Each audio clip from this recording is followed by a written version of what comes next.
As you probably gathered, we're back in the Gospel of Mark, and we did a significant chunk of Mark back in January to June last year, and then this year I keep trying to start it, and then things like surgery and recovery periods, and then radiotherapy come up and recovery periods, so I haven't done it. So, and now we only actually have a couple of slots in Mark before we're in Advent and Christmas, just to add panic into you if you didn't already have so. So hopefully we'll get going with it next year.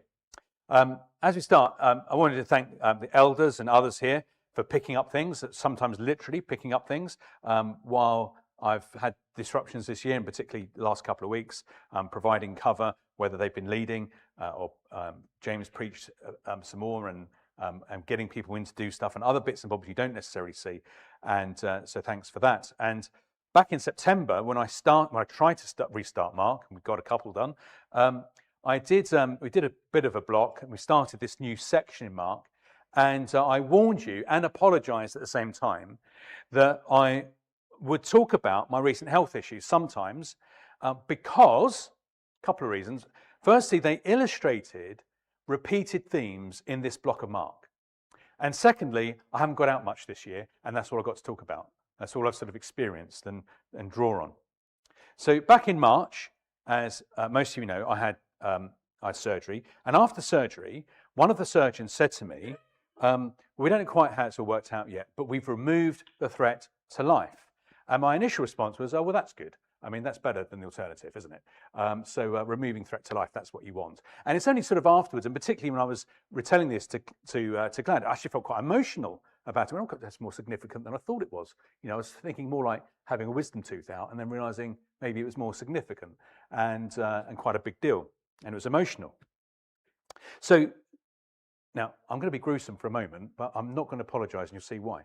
So what happened was the tumor was pushing, it was making me deaf and dizzy one way, and pushing on my brainstem and going around my brainstem the other way, which makes me tired and confused and such like.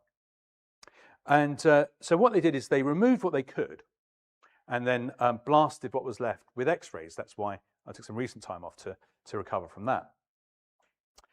But in order to do that, to remove that threat to life, as they put it, there's a scar here. They took my ear off, they took my inner ear out, and they can't put it back. And then they've replaced that with fat from my leg here. I don't know where so they operated here and here, so that neither side was comfortable to sleep on, hence snoring. So I then had to adjust to balance and hearing. So it was funny, I noticed with things like when we had the kids up and people were saying things, I had no idea where the noise was coming from. And balance I've got used to, but the other week when I was going for treatment, I saw an early train, I thought I'd run for it. And it was like a puppet and someone's cut the strings or dragged it along. I sort of just, because I've got no balance. Now normally, to someone to do that to my head would be considered assault. But not in this context, it was healing.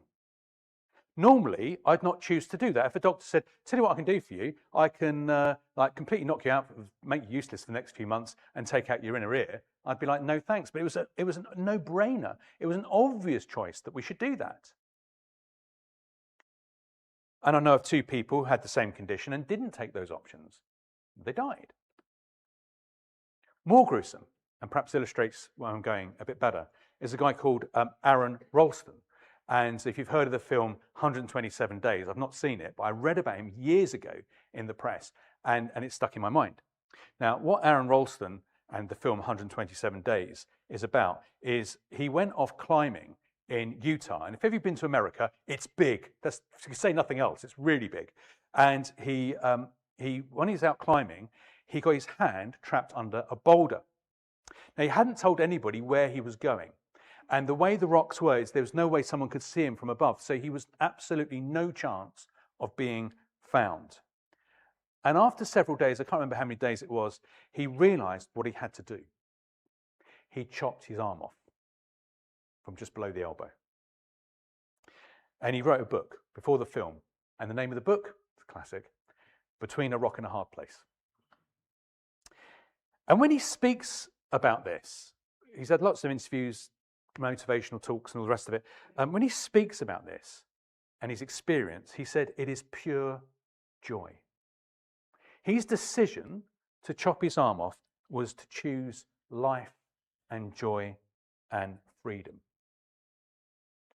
Now, Jesus goes a step further, and it's actually even more gruesome than I've been so far. He talks about getting a millstone around your neck and throwing it in the sea, or chopping off a hand or a foot, or plucking out an eye. It is horrible imagery. But like my surgery, or Aaron Ralston's DIY surgery, was it worth it? Well, as people say now, duh. Yes, of course it's worth it. It's a no-brainer worth it, given the alternative. So what Jesus is teaching here is a no-brainer. It is obvious, it is worth it, but it is radical and it is ruthless. Now, when I say radical, it is also at the same time what we call normal Christianity, what I heard someone call a radical minimum standard. This is what Christianity is around the world and through time. Now, briefly, before I go on and get into the text, just want to locate ourselves in Mark, because I keep on taking breaks. So let's find ourselves in Mark. I literally took us off mid-sentence last time, and then we've taken a 2 or 3 week break. So Mark is a book of two halves. First half is about Jesus' identity. And he doesn't do a grand reveal, because in Mark 1, verse 1, he gives us the answer, that he is Christ, the Son of God. And then he goes on to show what that means. And what it means is this, that Jesus, the man, has the authority of God. The authority of God. God, his God come, as we've just been thinking about, that God, the eternal Son, clothed himself in humanity and dwelt among us. And so the way that works out in the first half of Mark is his authority to teach. Not he was good, or he was ordained, or something, but Jesus puts his words as equal to that of the Bible, that equal to God's words is Jesus' words. He has authority over nature. He has authority over illness. He has authority over evil spirits. He just tells them what to do. He has authority over death. And most striking, at least most striking to those who see him, is he has authority to forgive sins. And what Mark keeps on doing, the whole New Testament does this, is it takes Old Testament passages about God and they apply them to Jesus. So that's who we're talking about. Jesus can do what only God can. And also, as Mark does this, he also flags our problem, which is sin. And that keeps us from God. So the first half is who Jesus is and what is our greatest need. The second half is why did Jesus come and how do we follow? So Jesus came, the answer is Jesus came to die, to take the punishment our sins deserved onto himself. And how do we follow him? Well, actually, we take up our cross and we follow. So to live, you have to die. You have to die to yourself. And the rest of Mark is Jesus' journey to the cross. And as he goes, specific teaching about how do you follow Jesus? What is the cost for you to take up your cross and follow? And to warn you, it gets practical and it gets personal. Also, Mark does this other thing. He brings up little sub-themes. And a new one that we introduced last time is little ones. Who are the little ones? Well, literally, they are little ones. They are kids. But also, they are other Christians. And it includes you.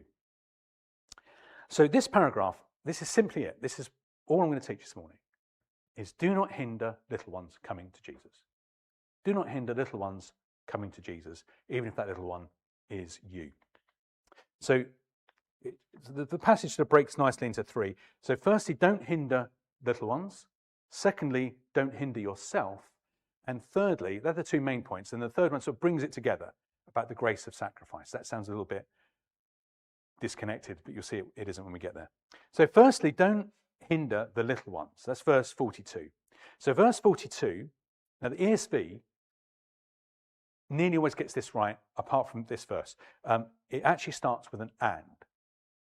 And so it's actually connected with what we're saying. So I did literally leave us off mid-sentence last time. So last time we looked at verses 30 to 41. This is all part of it, but it just too much to handle, so I didn't. So this is all part of a sequence of related ideas. So when we looked at verses 30 to 41, which this continues, we focused on Jesus going to the cross. And it's like a contrast between what Jesus does and what his disciples are doing. Because his disciples are arguing, who's the greatest? Well, Jesus is the greatest. What does he do? He goes to the cross. The disciples are asking, who's the greatest among us? And Jesus corrects them. If you want to be great, be like, and he gets a child and says, be like that. Be like a little one. And then verses 38 to 41, they want to shut up someone who's preaching the gospel. And because he's not one of us. And Jesus says, no, he is. Don't be against someone.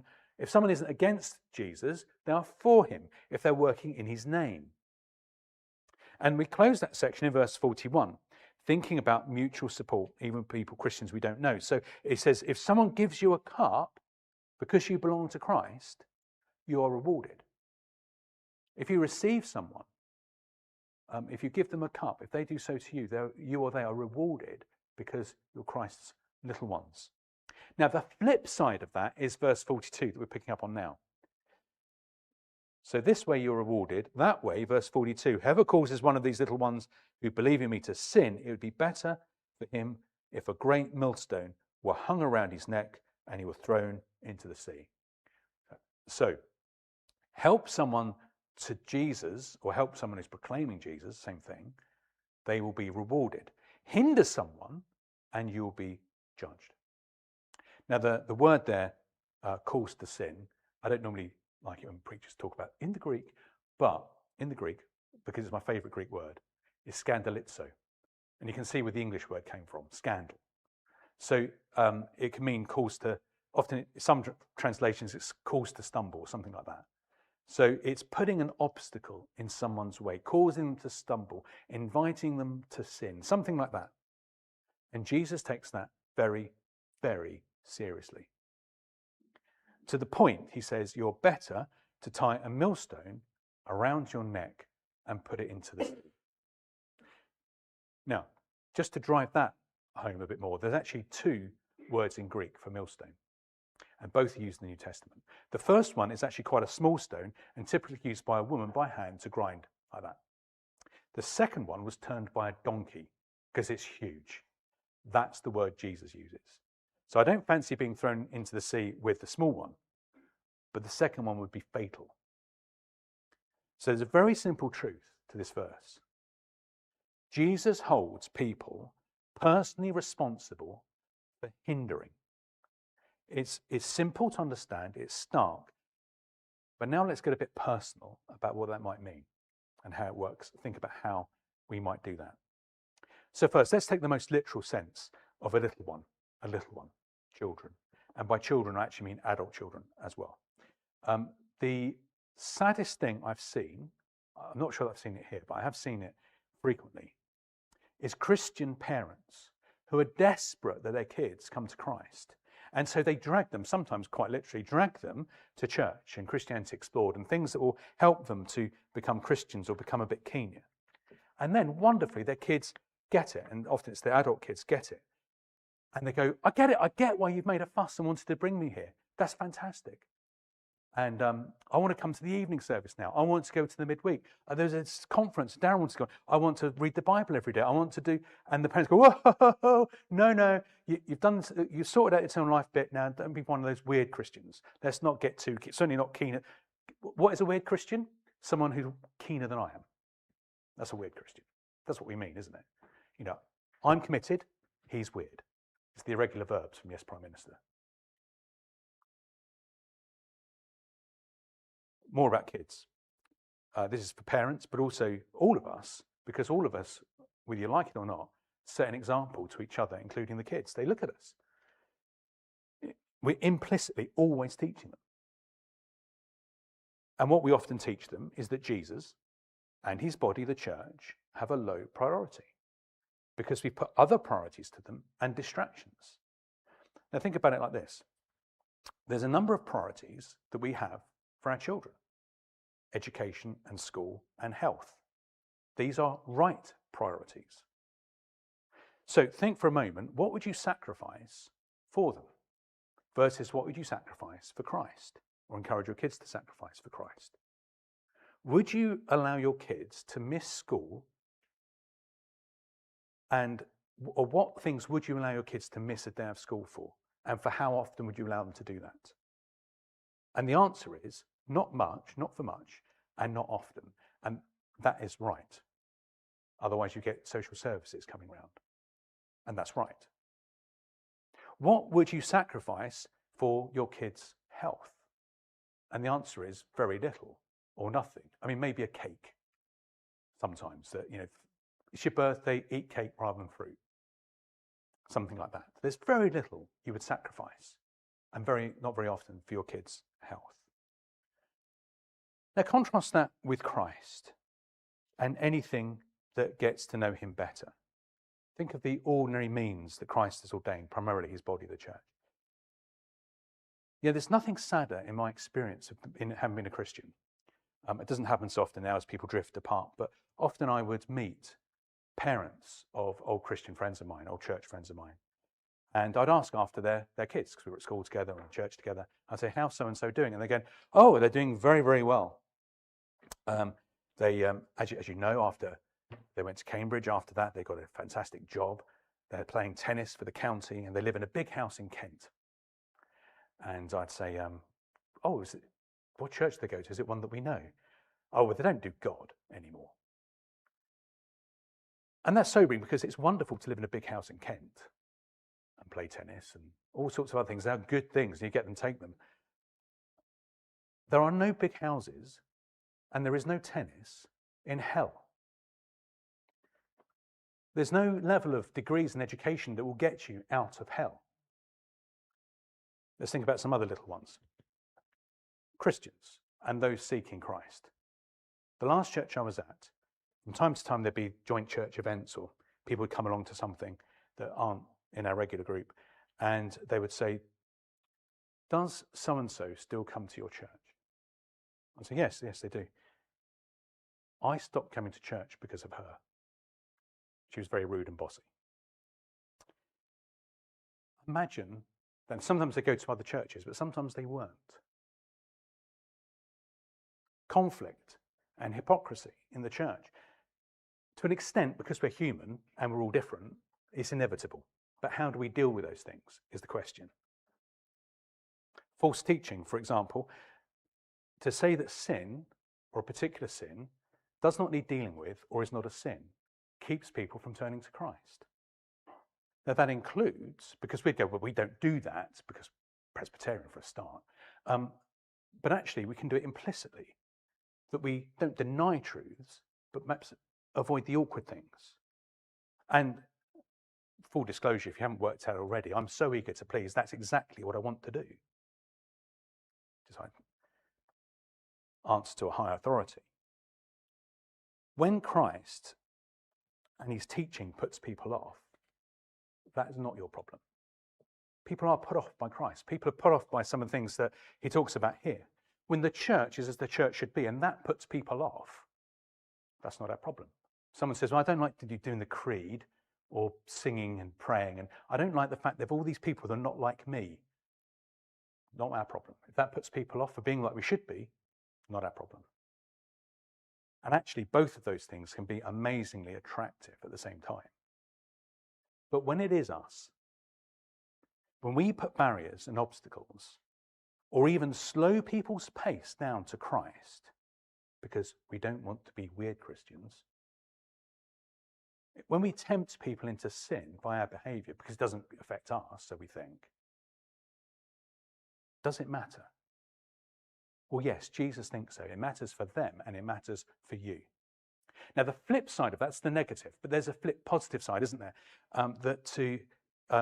We want people to come to Christ, and we want to do everything we can to help them, to meet him for the first time, to get him to know better. And everyone needs to think deliberately, how can I help with that? Another Christian, my family, my friends, to know Christ better.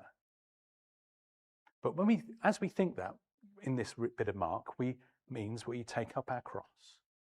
It might mean something that we go without. It might mean saying something awkward. So that's the little ones. And there's another little one to address, which is you, which is the second point. Don't hinder yourself. Verses 43 to 48. Now, all I've said applies to you. Nothing matters more to you. There's nothing more important for you to attend to for yourself and your family. And a bit like the, when you're on a plane and the mask comes down and say, do your own mask, then you can help someone else. There is nothing more important for you. 3 things Jesus says that you are better to do without than and avoiding hell. Your hand, your foot, your eye. And the consequences each time he says, the first 2 times he says, first time he says unquenchable fire, second time he says hell. Now the word hell there is, you may have heard this, I think it's in the footnote, it's Gehenna. Now Gehenna is the valley outside Jerusalem. Now there's a sad episode in Judah's past where it was a site for child sacrifice, and King Josiah bashed it up, made it unusable, and then it became the city dump. So everything went out and was just chucked in there. And it was a pretty rotten place, and it had constant fires burning. And in the Jewish mind, it was just a horrific thought, the valley of Gehenna, in the imagination. And Jesus says, eternity without me is like that constant burning heap that frightens you outside the city. Now, often what we get in Scripture is the wonder of heaven and the new creation put before us and say, is this what you want? Take this. Occasionally we get this other alternative, and Jesus is not afraid to talk about hell. Interesting statistic, Jesus speaks about hell more than anyone else in the Bible. So if you think, want to be more Christ-like, talk about hell a bit more. Not quite, but you see what I mean. And you think, are you trying to frighten me? And the answer is yes. Jesus is trying to frighten you. Not to frighten you out of your wits, but into his arms.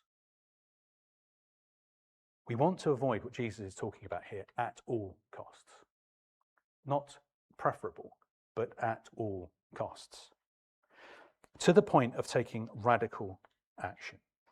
Jesus talks about removing body parts. Hand, foot, eye. Now, I think these have significance in the Bible. So your hand is about doing sin. Your foot is traveling to sin. Your eye is the seeing and coveting and desiring it in the first place. So remove the opportunity. Stop doing it. Don't go there. Don't look or think about it. Be radical. This is taking up your cross and dying to yourself. Remove everything between you and Christ, or that even slows you down to him. Your hand. What is the thing that you're doing? Stop it. Stop doing that thing that needs addressing. You might think, well, once I'm there, I can't stop it. Well, that is then address your foot. Where is the place that you are going where you sin? Don't go there. Your eye, what are the things that you are looking at? What is it that is going into you that makes you do that? So how do we chop these things off? Well, one place to chop it off is actually here, with each other. Confess to each other. Confess to anyone here you're comfortable with, but that's also what you have elders for. Now, it is hard. I know that it is hard because we feel shame. But think for a moment, how would you respond? Is how I hope you respond if someone confessed to you. Someone said to you, can I talk to you for a moment privately? And they told you that they had an addiction to porn or booze or a substance or gambling or whatever. I don't think you'd be, I hope you wouldn't be horrible to, well, why would anyone be different with you? And here's the wonderful, well, before I get there, this is the devil's most common lie. And it comes, 2 lies comes in a pair. Firstly, you're thinking about it, aren't you? Just do it. It's a small sin. Who's going to get harmed by it? Nobody will know. So you do it, and then you go, and then it's like a voice in your mind that goes, oh! Everyone's going to think you're terrible for that. You cannot tell anybody. Right? Both of those are lies. When you tell someone, it breaks a significant part of the power. Now, think back to our earlier point, not causing the little ones to sin or to stumble. Part of that is each of us having the grace and the sympathy when someone confesses to you to help each other and to be sympathetic. We each have different struggles. We're all in the same battle. if your eye causes you to sin. So I'm going to get awkward for a moment, but a besetting sin of our age is pornography, and it comes in different degrees of strength, if you like. The stats for viewing pornography is, I was, not many things shocked me, but I was quite surprised. And one of the shocking things, it used to be a bloke's problem, it's now a problem for women and for kids. What does plucking your eye out your eye look like with this? Well, it's software that blocks, it's accountability, a friend or member of the family. If need be, it's tie your laptop to a millstone and chuck it in the Chelmer. Whatever it takes, cancel channel subscriptions, whatever it is. Sadly, there's some friends that lead us to sin. Kuyper defined a friend as someone who pushes you nearer to Christ. If someone pushes you the other way, sometimes we have to say, I'm not going to meet with them anymore, a certain place. Now, it's tricky because in all these things, they're not the same for each of us. But we need to get serious about sin. And I know what some of you are thinking about this at this point. It is, we know Darren reasonably well by now. He uses hyperbole, he cranks it up to get our attention, and then comes the nuanced bit or a joke. No, not this time. You need to take radical steps from turning from sin to Christ, from hell to heaven, and it is worth it. Now, when I lost my inner ear and half my hearing and balance, well, more than half my balance, was it worth it? Of course it's worth it. I mean, it's absolutely, there was no, can I have a few months to think about it? It was absolutely obvious. Ask Aaron Ralston. Now, I just put my arms in the surgeons and nurses and what have you, and let them go on with it. Aaron Ralston took a knife to his arm, and you say, is it worth it? He'd say, are you stupid? It was a no-brainer. There is nothing more important for your attention. Now, what most of you heard there is this is quite important. No, there is nothing more important for your attention. Now, the third thing pulls these ideas together, and that is about the grace of sacrifice in verses 49 to 50. One of the church fathers, he was fairly eccentric from what I can gather, early church father called Origen, took Jesus' teaching here not just seriously, he took it literally. And he struggled with lust. So he castrated himself, only to find it didn't actually deal with lust. That was pretty devastating. You need help beyond and outside of yourself. And that's what these closing verses are about. What Jesus is demanding, it's radical and extreme and impossible. So yes, it is radical, but it is a radical minimum standard. This is ordinary Christianity. This isn't weird Presbyterian Christianity. I've heard this in the Church of England and other things. It is taking up your cross. It is chopping off your hand or your foot or plucking out your eye. Metaphorically, don't make the Origen mistake, but just as costly. And it is sacrificial. And what that means is in verse 49. Sorry, 49. For everyone will be salted with fire. Sounds a bit weird. Makes more sense with a bigger sweep of the Bible. In the Old Testament, some sacrifices point us to Christ dying for us. Some sacrifices, the worshipper would take what was called the salt of the covenant. So salt is a symbol of the covenant, our relationship with God, a two-sided deal. And you would put the salt over the sacrifice, and then you'd burn up the sacrifice, and that shows I'm offering myself up to God. So the salt, I'm in relationship with God, and then I'm offering my whole self up to God. And that's what this is talking about. Not giving God my spare change, but me. I'm sacrificing myself, and a sacrifice is a sacrifice. A sacrifice is costly. It's not the same as being generous, which is good, but it's when I go, ouch, is the sacrifice. And the problem, we've looked at Romans 12 before, the living sacrifice. So we're bound to God by covenant and we offer ourselves up. And the problem with the living sacrifice, they crawl off the altar. We have to physically grab ourselves and put ourselves back on the altar again. So this is a radical lifestyle. It is a lifelong process of purification. and holiness and purity aren't trending in the modern church. You know, if I was to look up conferences and go to a Christian bookshop, there's loads and loads about growing the church and doing this, and precious little about holiness and purity. Why? It might put people off because we're weird. Actually, counterintuitively, this is what makes the church and attractive. Where the church suffers and sacrifices, people see Christ. Nobody will see the Lord without purity. So Jesus makes impossible demands here, and another impossible command. Verse 50, salt is, for everyone we salted with fire. Then he says, verse 50, salt is good, but if the salt has lost its saltiness, how will you make it salty again? Have salt in yourself and be at peace with one another. Now, how can salt be not salty? And the answer is, it can't. You can't desalt salt, so to speak. But Jesus is near the Dead Sea, and Dead Sea, when the Dead Sea, as the tide goes out, it leaves these deposits, and it looks like salt. But people would pick up this and they would use it and be disappointed because it isn't salt. It doesn't taste like salt. It doesn't do what salt needs to do. It just looks like it. Not salty salt is pointless. Now, if you're at someone's house, have you got any salt? And they go, there you go. It doesn't do anything. You wouldn't use it.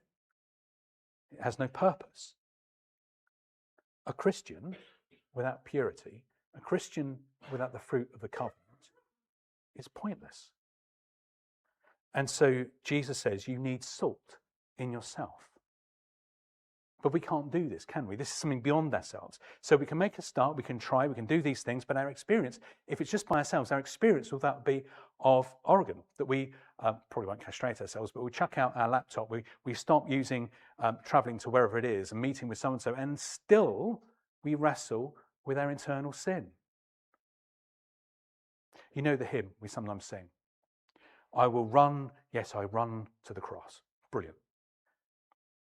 But what's my living reality? I guess yours is to make it more realistic. We need to change the words to I will dither, yes, I will dither, and get distracted and take a detour. And what was I doing?